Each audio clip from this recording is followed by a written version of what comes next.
आपला भारत देश म्हणजे कृषीप्रधान देश. आपला भारत म्हणजे लोकशाही प्रधान देश. भारतात लोकशाही प्रणीत अनेक वर्षांपासून जुने कायदे अस्तित्वात आहेत.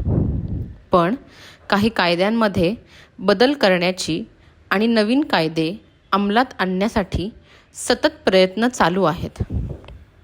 आता हे सगळं सांगायचं कारण म्हणजे देशात आजपासून काही जुने कायदे रद्द होऊन 3 नवीन कायदे लागू होणार आहेत. ते कोणते कायदे आहेत ते जाणून घेऊया या व्हिडिओच्या माध्यमातून. नमस्कार, तुम्ही पाहताय दैनिक राज्य लोकतंत्र. भारतीय दंड संहितेच्या जागी भारतीय न्यायिक संहिता, फौजदारी प्रक्रिया संहिता IPCच्या बदल्यात भारतीय नागरिक संरक्षण संहिता आणि भारतीय पुरावा कायदा 1872च्या बदल्यात भारतीय साक्ष अधिनियम हे कायदे लागू होणार आहेत.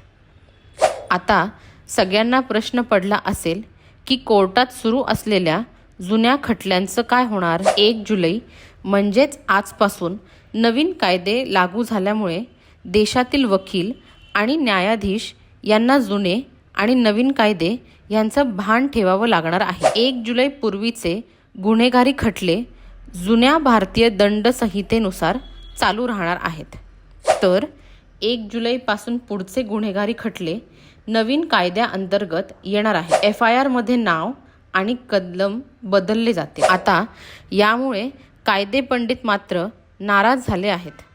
नव्या कायद्यात कलमे बदलायला नको होती असे काही कायदे पंडितांचे म्हणणे आहे, कारण लोकांना त्याची प्रचंड सवय झाली आहे.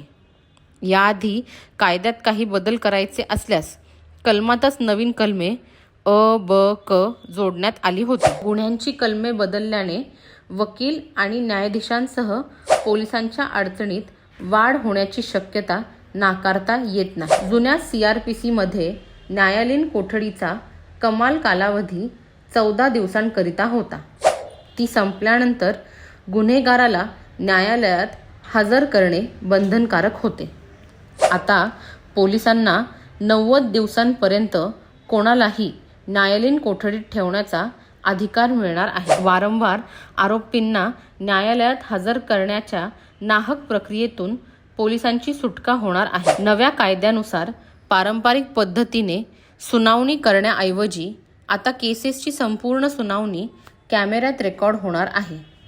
समन्स किंवा अटॅचमेंट ऑर्डर हे ईमेल किंवा इलेक्ट्रॉनिक मेसेजद्वारे दिले जाणार आहेत. समन्स बजावण्यापासून आणि आरोपी किंवा पक्षकाराच्या घरी वारंवार जाण्यापासून पोलिसांची सुटका होणार आहे. पण इलेक्ट्रॉनिक उपकरणांमुळे अनोळखी, अशिक्षित शेतकरी, ग्रामस्थ किंवा सर्वसामान्यांच्या त्रासात वाढ होण्याची शक्यता आहे. जर एखाद्या संसदाने नसतील तर त्याच्याविरुद्ध समन्स कधी जारी केला जाईल किंवा जोडणीचे आदेश येतील हे त्याला कळेल का नाही याची उत्सुकता देशातील नागरिकांना लागली आहे. तुम्हाला काय वाटतं, या नवीन कायद्यामुळे आपल्या देशातील वाढत्या गुन्हेगारीवर किती प्रमाणात प्रभाव होईल? आम्हाला कमेंट करून नक्की कळवा. आणि जर राज्य लोकतंत्र चॅनलवर नवीन असाल तर चॅनलला सबस्क्राईब करायला विसरू नका. धन्यवाद.